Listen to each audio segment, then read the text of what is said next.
I'd like to introduce Berna Bouwer.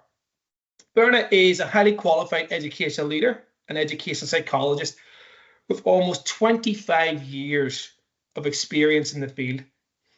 She began her career as a primary teacher in South Africa, specialising in mathematics and ELL. She has since worked in a range of environments, including schools catering for students with diverse needs. After earning her Master's in Ed in Education Psychology, Berna worked as a school psychologist and has also managed a private practice. Her international experience includes roles in Dubai as a Director of Inclusion, Deputy Head, a Year 1 to 6 teacher, GCSE psychology teacher, a therapist and inclusion specialist. In the UK, she served as a lead inclusion specialist for GEMS, a teacher of mathematics and psychology, a head of a prep school, as well as head of inclusion, pastoral deputy head. Berna has recently returned to the United Arab Emirates as corporate head of inclusion for GEMS Education, where she is overseeing the development and implementation of a comprehensive inclusive strategy and initiatives across the network of schools. Berna is undoubtedly one of the most passionate people I've met in terms of inclusion. Anyone that follows her on LinkedIn will see that daily passion. And she's passionate about cultivating cultures of inclusion and excellence, not only in GEMS, but also in the region. Berna, it's lovely to have you here today. Your extensive and tiring bio and wealth of knowledge mean you can add lots to the conversation regarding schools getting inclusion right. And it adds considerable gravitas today to the webinar. So thanks very much for joining us. We know that there are few more passionate voices in inclusion than yourself. So perhaps you could open up today's panel proceedings by telling us a little bit more about your current role at GEMS and indeed your vision for all the schools and learners in your network. Thank you so much, Kevin. That is when somebody reads it out, it kind of sounds like ChatGPT made it all up. But I have been very, very blessed to be involved in education and in inclusion. And as somebody who was diagnosed with neurodiversity at a very late stage in my life, only at 22 was I diagnosed with ADHD.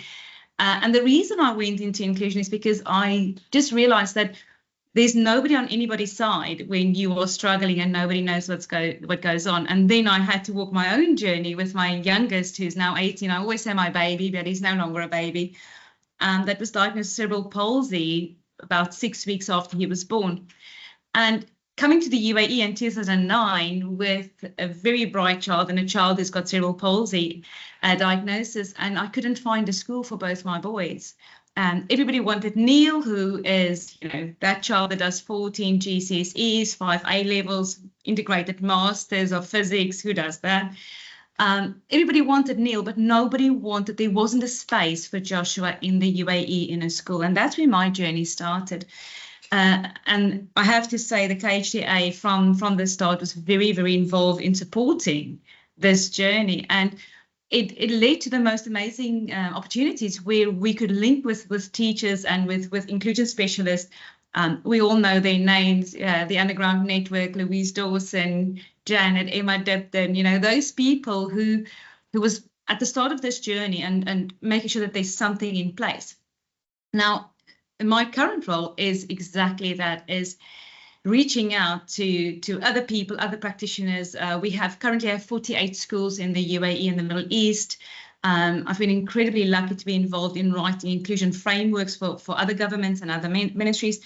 But the point I'm trying to make is we have now moved on from the growth mindset. We are now all about the benefit mindset, because we want to make sure that every child benefits from what we do, that they have that belief in themselves, but also that the system, and this is where the IQM comes in for me, that the system is geared towards that high quality, high expectation provision for all. David Barton said the other day, you've got 1 million minutes in your school career.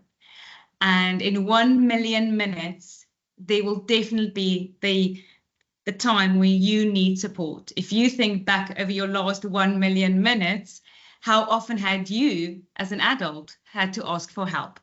And that is, again, where the IQM comes in for me, where they set the standard. And it's not about an inspection. It's not about an award even. It's about looking at what we're doing, looking ourselves in the mirror and saying, what is really going on in our school? What are we really offering our children? And also, is this the right place? You know, sometimes as a community, and being from South Africa, one of the things that we call it Ubuntu. And Ubuntu means I am because we are. And none of us can do this job on our own. And that's why a network of people who's working with the IQM is so important, because I learn every day things that I didn't know about inclusion, about children, about nationalities. One of our schools have 129 nationalities. So imagine that world of knowledge that's out there.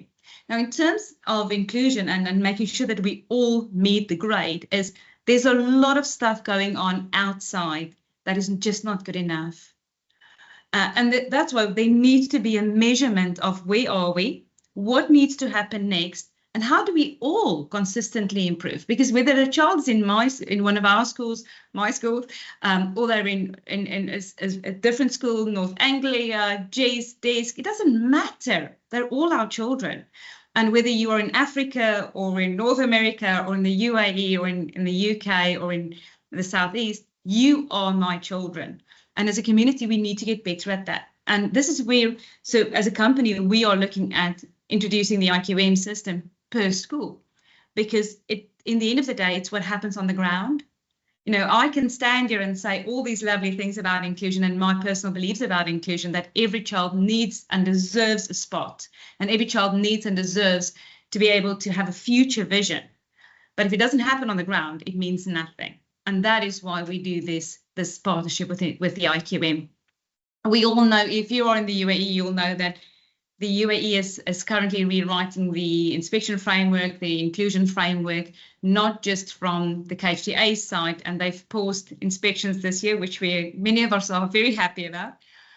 But the Ministry of Education itself is looking at what does that look like. And if you know anything about the UAE, you will also know that we are now looking at Vision 2071, which is the UAE centenary year.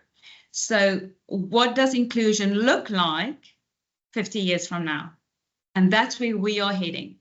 And that's why inclusion is such a big thing, because the children we have in our classes now are the children who will be our leaders at that stage.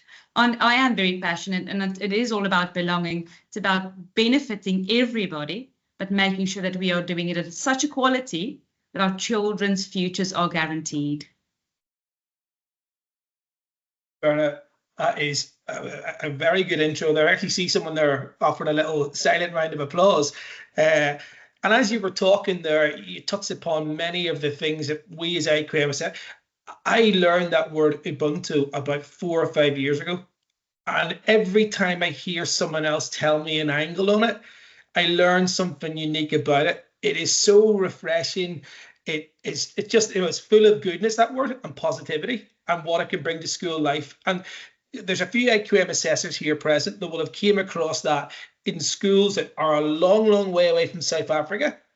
But yet the message of Ubuntu permeates every classroom in there.